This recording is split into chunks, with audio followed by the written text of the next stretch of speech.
लंबे बालों वाली बहू। अंजलि ने बचपन से कभी बाल नहीं कटवाए होते, जिस वजह से उसके बाल उसकी हाइट से भी लंबे होते हैं। एक दोपहर उसकी मम्मी अंजलि के बाल बांध रही होती है। सुन, लंबे बाल देखने में तो सबको अच्छे लगते हैं, लेकिन जब इनका ख्याल रखने की बात आती है ना, तो कोई तेरे बालों पर मेहनत नहीं करेगा। कुछ समय बाद ससुराल जाएगी, इसलिए क्यों नहीं इन्हें थोड़ा कटवा ले। कैसी बात कर रही हो मम्मी? आप मेरे साथ मेरे बालों पर मेहनत तो करती ही हो, और चाहे कुछ भी हो जाए, अब मैं अपने बाल नहीं कटवा सकती। और आपको वजह तो पता ही है। अपनी बेटी को इतना खुश देखकर उसकी मम्मी आगे कुछ नहीं बोलती।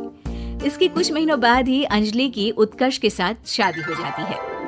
तुम्हारे बाल बहुत अच्छे हैं, मेहनत साफ दिखती है। मतलब तुम भी इन पर मेहनत करने के लिए तैयार हो? अरे मुझे क्या मेहनत करनी होगी, चलो जो भी हो बता देना, गुलाम हाजिर हो जाएगा मैडम।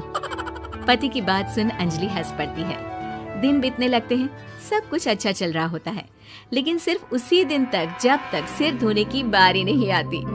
और वो दिन आते ही अंजलि उत्कर्ष के पास जाती है। सुनिए ना, मैं अकेले हेयर वॉश नहीं कर सकती, प्लीज हेल्प कर दो। अरे यार, आज तो बहुत इम्पोर्टेंट मीटिंग है, जल्दी ऑफिस पहुंचना है, कल कर लेना, पक्का मदद कर दूंगा। सॉरी यार। उत्कर्ष वहाँ से चला जाता है, जिसके बाद अंजलि शैम्पू की बोतल लिए सास के पास जाकर उनसे मदद मांगती है। जहाँ अंजलि की बात सुन सास जोर जोर से हंसने लगती है। बावरी हो गई है क्या? तेरे बाल धोऊंगी। जब अकेले संभाले नहीं जाते तो इतने लंबे बाल किए ही क्यों? ये कहकर सास भी वहाँ से चली जाती है। अंजलि मन ही मन सोचती है, मम्मी सही बोलती थी, तारीफ सब करेंगे पर थोड़ी भी मेहनत कोई नहीं करेगा। अब अंजलि खुद ही हेयर वॉश करने बाथरूम में चली जाती है। इस बात को 3 घंटे बीत जाते हैं, लेकिन अंजलि बाथरूम से बाहर नहीं निकलती। सास बाथरूम का दरवाजा खटखटाती है। अरे ओ महारानी, अंदर घर बसाने का प्लान है क्या?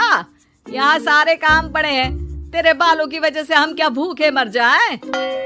सास की आवाज सुन अंजलि अगले ही पल बाहर निकल आती है, लेकिन सही तरीके से सिर नहीं धुलने पर उसके आधे बालों में शैम्पू और बाकी बालों से पानी बह रहा होता है। हाय नास पीटी, इतने घंटे लगा दिए फिर भी इन्हें ठीक से धो कर नहीं आई। अब क्या सारे घर में पानी पानी करती घूमेगी?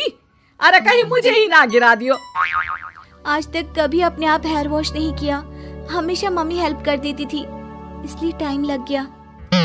अंजलि और उसके बालों से टपक रहे पानी का हाल देख सास अपनी ही जान बचाने के लिए बहू को दोबारा बाथरूम में ले जाकर उसका अच्छी तरह हेयर वॉश कर बालों का पानी निकाल देती है।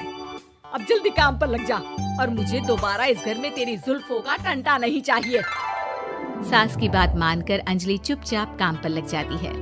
इसी तरह दिन बीतने लगते हैं, जिसमें अब अंजलि हेयर वॉश के लिए आधे दिन का समय लेकर अपने घर आने लगती है।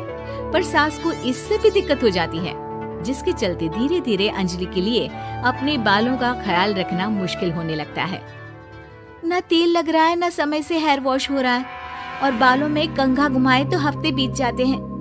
मुझसे अपने बालों की ऐसी दुर्गति देखी नहीं जा रही। इसी तरह दिन और दिनों के साथ महीने बीत जाते हैं, जिसमें अच्छे से ख्याल नहीं रखने की वजह से अब बाल रफ, उलझे हुए होने के साथ साथ हेयर फॉल भी शुरू हो जाता है। अब क्या हमें अपने बालों में उलझा कर कूड़े में फेंकने का इरादा है? जहाँ देखो वहीं मैडम के बाल गिरे हुए मिलते हैं। अरे कटवा क्यों नहीं देती इन नासपीटों को? तभी उत्कर्ष वहाँ आ जाता है। अरे कैसी बात कर रही हो माँ? आपके बोले बिना वो सब कुछ कर देती है, और बदले में जब सिर्फ अपने बालों के लिए जरा सी मदद चाहती है तो आप उसे ऐसी बातें सुनाती हो।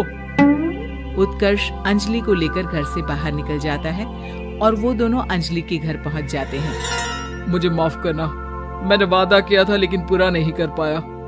अब तुम जैसा कहोगी मैं वैसा ही करूंगा। अंजलि की मम्मी उन्हें बहुत सारे घरेलू उपाय बताती हैं, जिन्हें अच्छे से समझकर दोनों घर वापस आते हैं और अब मिलकर अंजलि के बालों को ठीक करने के मिशन पर लग जाते हैं। अरे पत्नी की सेवा में तो ऐसे लगा है जैसे इसके बालों में से खजाना निकल आएगा। इसी तरह कुछ महीने बीत जाते हैं और धीरे धीरे अंजलि के बाल पहले जैसे हो जाते हैं। आधा सफर तो कंप्लीट हुआ, अब आधा बचा है। हाँ, कौन सा आधा? मैं समझी नहीं। मम्मी, अब अपनी मम्मी को बहू की कीमत समझाने के लिए पहले उत्कर्ष उनकी सब सहेलियों को घर बुला लेता है और फिर अंजलि को उनके सामने लेकर जाता है, जिसे देख वहां बैठी सास की सभी सहेलियों का मुंह खुला का खुला रह जाता है। अरे वाह, तेरी बहू के बाल कितने सुंदर हैं। आज से पहले हमने कभी इन पर ध्यान कैसे नहीं दिया। और वैसे इतने लंबे बाल संभालना सबके बस की बात नहीं, लेकिन तुम्हारी बहू को देखकर लगता है कि ये इसमें प्रो है। वैसे बहू, लंबे बाल देवी के भी होते हैं और चुड़ैल के भी, इसलिए अपने अंतर्मन में कभी कुछ बुरा मत आने देना और इस घर के लिए लक्ष्मी का रूप बनना। अरे किस बात की, घर की आधी लक्ष्मी तो ये इन्हीं जुल्फों पर खर्चा कर देती है। सास की इस बात पर अंजलि तुरंत पैसे ले जाकर सास के हाथ में रख देती है। अब मुझे सबके सामने नीचा दिखाने के लिए पैसे दे रही है क्या? नहीं मम्मी जी, पैसे आपको इसलिए दिए हैं क्योंकि ये उन्हीं बालों की कमाई है जिन्हें आप रात दिन कोसती रहती हैं। अगर आप वो सब नहीं करती तो मेरे बाल खराब नहीं होते और ना ही मैं ये पैसे कमा पाती। है? क्या मतलब है? कहना क्या चाहती हो?